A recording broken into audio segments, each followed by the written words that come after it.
हमको नई पेंशन नहीं होना है, क्योंकि इसमें हमारी पेमेंट से 10% ये पेमेंट लेते हैं कि बाद में शेयर मार्केट में इसका यूज कर रहे हैं। पर हमारे बच्चों का और हमारा भविष्य है कि बाद में हमारा क्या होगा, इसलिए हमको DCPS नहीं होना, NPS नहीं होना और PPS भी नहीं होना। हमको सिर्फ होना तो ओनली जुनी पेन्शन होना हमको बस।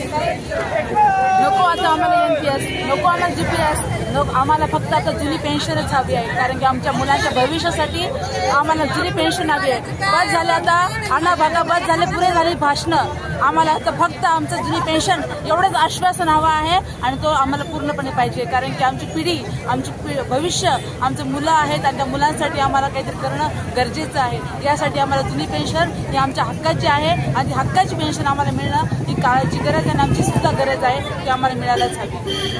गटातर्फे आज जिल्हा छत्रपती संभाजीनगर जिल्हाधिकारी कार्यालयासमोर एक दिवसीय धरणे आंदोलन आयोजित केले जाते। या धरणे आंदोलनाचा मुख्य उद्देश आहे की येणाऱ्या विधानसभेपर्यंत या शासनाने 1982-84 ची जी जुनी पेन्शन योजना आहे, ज्या जुनी पेन्शन योजनेमध्ये मोठ्या बंधूंच्या भविष्य अतिशय उज्ज्वल आहे, ती पेन्शन योजना आम्हा सर्वांना 2005 नंतरच्या सर्व कर्मचाऱ्यांना लागू करावी, जशीच्या तशी लागू करावी।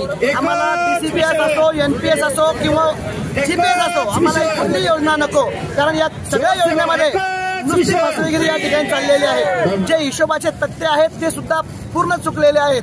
त्याचप्रमाणे आम्हाला जी NPS मध्ये जी लाभ आहेत ते सुद्धा दिखाऊ प्रकारचे आहेत। आम्हाला ती योजनाच नको, आम्हाला फक्त हक्काची आणि जी आमच्या कुटुंबाला स्थैर्य देणारी आहे, भविष्य देणारी आहे, ती योजना हवी, अशी या ठिकाणी आम्ही प्रमुख मागणी या धरणे आंदोलनात घेतलेली आहे।